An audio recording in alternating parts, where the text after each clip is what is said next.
Hello and welcome to Money Girls, quick and dirty tips for a richer life. Today's topic is leverage. This is one of my favorite financial topics, and here's why. Leverage can turn an ordinary income and savings into real wealth. It's the key behind the fortunes of many millionaires. So what is leverage and how can you use it to take control of your financial future? Leverage means using a lever. It's the power to lift something really heavy with a small effort. When it comes to money, it means using borrowed money and a relatively small initial investment to control a much larger asset. So what types of investments allow you to use leverage? Well, real estate is one of them. It's possible to invest in a home using a very high degree of leverage, or OPM, other people's money. This means that over the long term, you get the benefit of appreciation on the value of the house, but most of the money used to buy it is the lender's, not yours. This is one of the biggest benefits of investing in real estate. For short-term investors, however, it's also one of the biggest risks. Although home price appreciation has slowed nationally, over the long term, real estate has appreciated about 5 to 6% per year on average in the U.S. Now, this return may not sound like anything to write home about, but the power of leverage can really magnify it. Let's look at a simple example. Imagine you buy a house for $100,000 and put $20,000 down. That's 5-to-1 leverage. If the house appreciates 5% in the first year, you've earned $5,000 on your $20,000 investment from the appreciation. That's a 25% return, not accounting for closing costs. It's an impressive return. If you put only $10,000 down, that is, if you use 10-to-1 leverage instead, your return from the appreciation doubles to 50%. Now that's an amazing return. This example is very simple to illustrate the point. It doesn't account for net rental income if the house were rented. Assuming the house were rented and generated a positive cash flow, the returns would be even better. Simply put, leverage can create millionaire returns. With leverage, you can create wealth much more quickly than you could if you paid all cash for a property. If you bought the same $100,000 house for all cash, your return, based solely on that 5% appreciation, would be, of course, 5%. By putting 10% down instead, the return is boosted 10 times to 50%.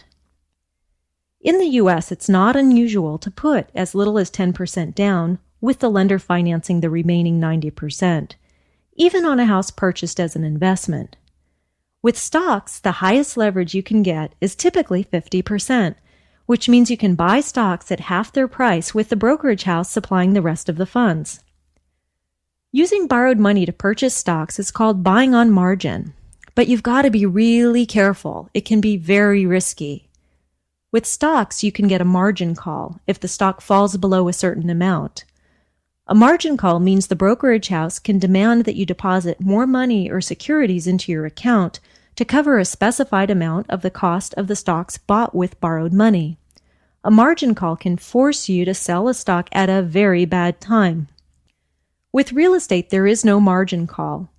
If the value drops for a period, even to an amount lower than the balance on the mortgage, the lender doesn't call the loan and expect you to suddenly pay it back. This is a good thing. Using leverage to purchase real estate can magnify your returns, but it's really important to remember that it can magnify losses as well. If you put 10% down on a house and the house drops 10% in value, on paper, you've lost your entire down payment. And when you factor in, say, 6% in realtor commissions, a drop of only 4% would erase your down payment if you were to sell. But if you hold for the long term, the downside risk of using leverage when buying real estate is reduced a lot, since in the U.S., real estate has appreciated over the long term and outpaced inflation. Now, Money Girl wishes she had known a little more about the power of leverage when she bought her first house. I put 20% down. Had I put 10% down instead, my monthly payments would have been higher, but I would have had the remaining 10% cash to cover that incremental additional payment for many years, with money left over to invest in something else.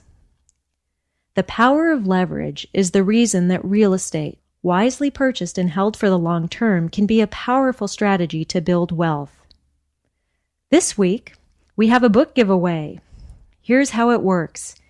If you sent me an email or posted to the blog in the Money Girl section of qdnow.com, you're automatically entered in the book giveaway. And this week, the winner is Amber P. Congratulations, Amber. Please check your email for instructions. You've won Investing in Real Estate by Andrew McLean and Gary Eldred, an excellent book on real estate investing with a great explanation of the concept of leverage. Cha-ching!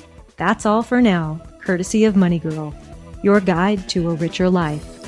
If you have a question or comment, you can call it in to 206-MONEY-01 or email it to money@qdnow.com. Also, check out the other QD Now podcasts, Grammar Girl, Mr. Manners, and The Traveling Avatar. Thanks for listening.